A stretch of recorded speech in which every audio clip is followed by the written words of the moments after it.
Assalamualaikum warahmatullahi wabarakatuh. Saya Fadila Pujayani dari program studi keperawatan. Baik, dalam video kali ini saya akan membahas tentang konsep diri. Apa itu konsep diri? Konsep diri adalah semua ide-ide, pikiran, kepercayaan, dan pendirian yang diketahui individu tentang dirinya dan mempengaruhi individu dalam berhubungan dengan orang lain. Teori perkembangan konsep diri. Konsep diri belum ada sejak lahir, tapi berkembang secara bertahap dan dipelajari melalui kontak sosial dan pengalaman. Proses eksplorasi diri sendiri berhubungan dengan orang dekat dan berarti bagi dirinya. Konsep diri berkembang dengan baik bila budaya dan pengalaman dalam keluarga memberikan pengalaman yang positif. Individu memperoleh kemampuan yang berarti, mampu beraktualisasi diri sehingga individu menyadari potensi yang ada pada dirinya. Pengalaman awal dalam kehidupan keluarga merupakan dasar pembentukan konsep diri.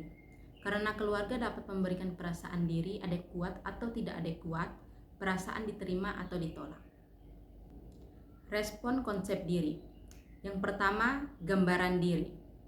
Gambaran diri adalah sikap seseorang terhadap tubuhnya secara sadar atau tidak sadar, termasuk persepsi dan perasaan tentang ukuran dan bentuk, fungsi penampilan, dan potensi tubuh saat ini dan masa lalu. 2. Ideal diri. Ideal diri adalah persepsi individu tentang bagaimana ia harus berperilaku sesuai dengan standar pribadi. Standar ini berhubungan dengan tipe orang atau sejumlah aspirasi cita-cita nilai yang dicapai. Ideal diri mulai berkembang pada masa anak-anak yang dipengaruhi oleh orang penting dari dirinya yang memberikan tuntutan atau harapan. Ini diperlukan oleh individu untuk memacu dirinya ke tingkat yang lebih tinggi. 3. Harga diri. Harga diri adalah penilaian pribadi terhadap hasil yang dicapai dengan menganalisa seberapa jauh perilaku memenuhi ideal diri. Catatan penting yang harus diingat, penerimaan diri tanpa syarat sebagai individu yang berarti walaupun salah, gagal, atau kalah. Harga diri diperoleh dari penghargaan diri sendiri dan dari orang lain, yaitu perasaan dicintai, dihargai, dan dihormati. Jika individu selalu berhasil, maka cenderung mempunyai harga diri yang tinggi. Dan jika individu sering mengalami kegagalan, maka cenderung mempunyai harga diri yang rendah. Untuk meningkatkan harga diri dapat dilakukan dengan 1. Memberikan kesempatan untuk berhasil, yaitu dengan memberikan tugas yang kemungkinan dapat diselesaikan. Kemudian, diberi pujian atau penghargaan atas keberhasilannya.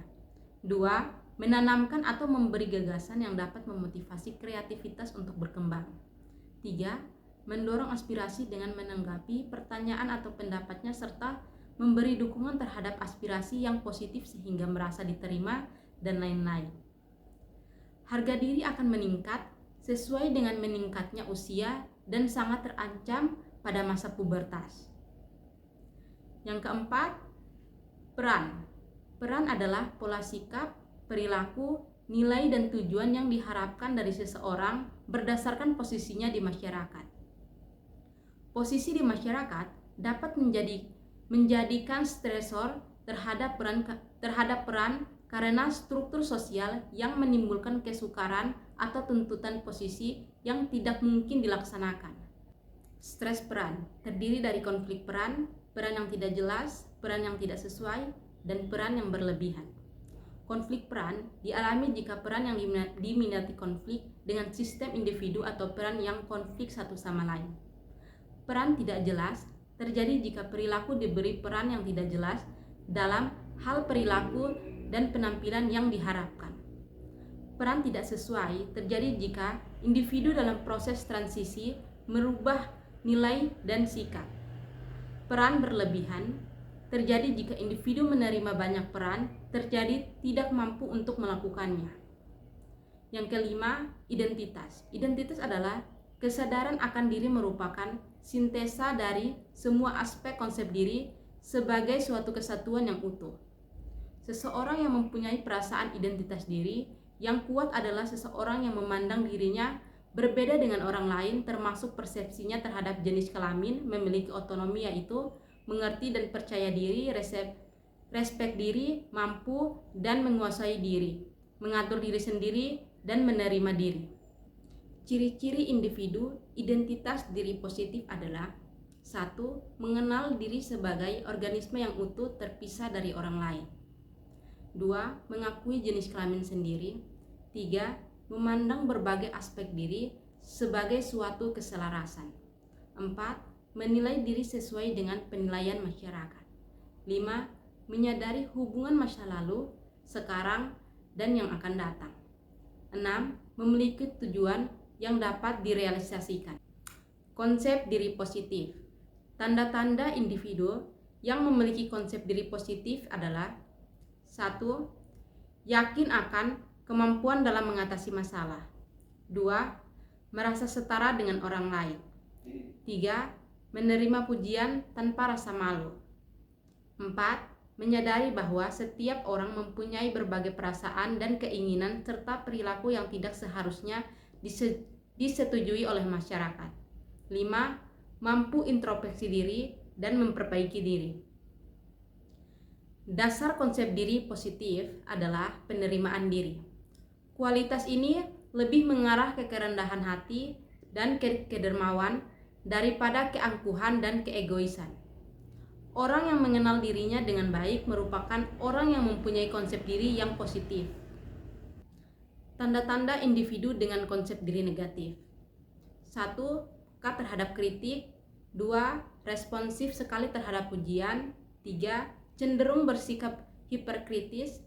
Ia selalu mengeluh, mencelah, atau meremehkan apapun dan siapapun. Mereka tidak pandai atau tidak sanggup mengungkapkan penghargaan dan pengakuan pada kelebihan orang lain. 4. Cenderung merasa tidak disenangi oleh orang lain. 5. Bersikap pesimis terhadap kompetisi. Konsep diri negatif akan mudah menyerah sebelum berperang, dan jika ia mengalami kegagalan, akan menyalahkan diri sendiri maupun menyalahkan orang lain. Konsep diri positif akan bersikap optimis, percaya diri sendiri, dan selalu bersikap positif terhadap segala sesuatu, juga terhadap kegagalan yang dialami. Kegagalan tidak dipandang sebagai akhir segalanya, namun dijadikan sebagai penemuan dan pelajaran berharga untuk melangkah ke depan. Individu yang memiliki konsep diri positif akan mampu menghargai diri sendiri. Sekian konsep diri dari saya. Terima kasih. Wabillahi taufiq wal hidayah. Wassalamualaikum warahmatullahi wabarakatuh.